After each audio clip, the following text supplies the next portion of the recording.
everyone, welcome to my channel. Today in this video I am going to discuss about how to create a REST API in Magento 2. We will see how to use a GET method and POST method of API and how to use a data interface in Magento 2. Before we start, let's talk about background of REST API. REST stands for Representational State Transfer. It's a software architectural system that defines a set of constraints to be used for creating a web services. In modern world, we have different applications, software created in different languages, and sometimes we need to fetch data from these applications or we need to pass some data to another applications. So in this situation, REST API comes in picture. Two applications can easily communicate with each other using the REST API. REST API communicate over HTTP protocol, similar to our web browsers. Previously, applications were using SOAP APIs. In this video, I am not going to discuss about the difference between the REST API and the SOAP API, but more about the implementation and the utilization of REST API in Magento 2.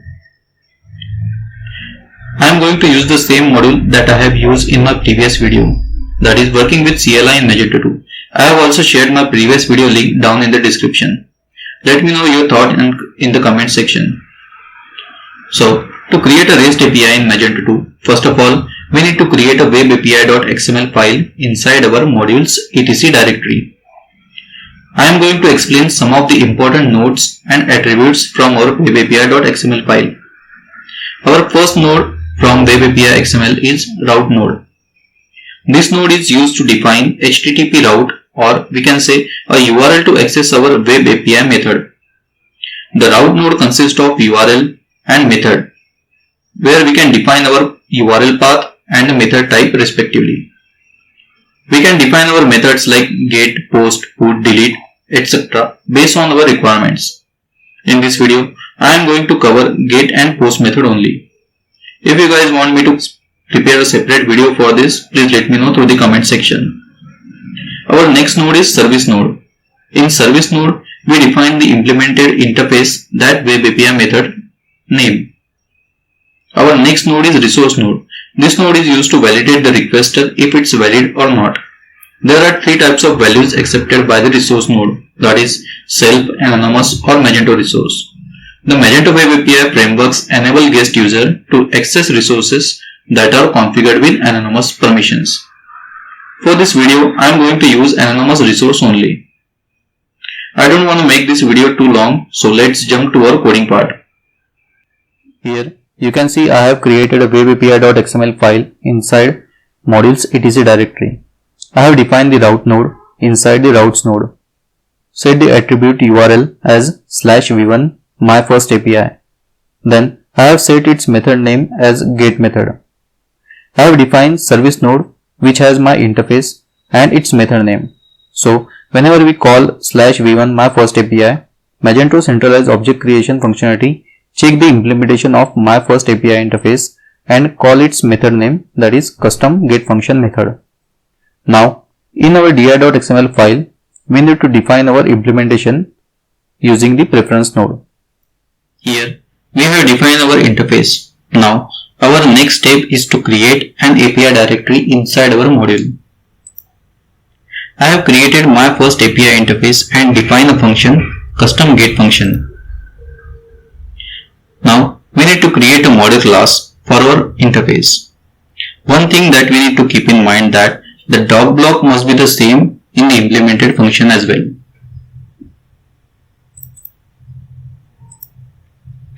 I am returning a simple string from here. Now let's check out our code using the Postman tool. In the Postman tool, I have defined the base URL value to my project URL /rest/v1. If you need more information about the Postman tool, please let me know through the comment section. Now let's call our API. Here we are getting the value from our class, that is hi from our class name. Now let's change some value in our function and see if that is reflecting here or not. Here you can see I am just returning a simple string Hi from asolutions.co.in. Now let's accept some parameter from our API and try to reflect in our response. I have defined two different routes in our web API.xml file. The first one is accepting the parameter using the get method, and the next one is accepting the parameters using the post method. Here I have defined the function with param method for our get request and function post parameters for our post request, and I have declared these methods inside our my first API interface, and its implementation is in my first API model. Here I am just returning a simple string along with our parameters which are coming from our web API. Now let's check out our implementation in Postman tool. Here you can see I have appended a parameter name to our route. This parameter name will be mapped on the variable that we have set in our web API.xml file. Let's call our API. Here you can see the response from our custom function. Let's change parameter value to something else.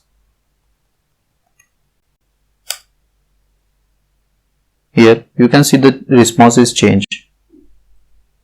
Now let's check our another route that we have created for our post parameters. So here you can see the post method is set and this API is accepting the post parameter. Here I have defined the product ID variable and its value is 10. Let's call this API. You can see the response from our custom function.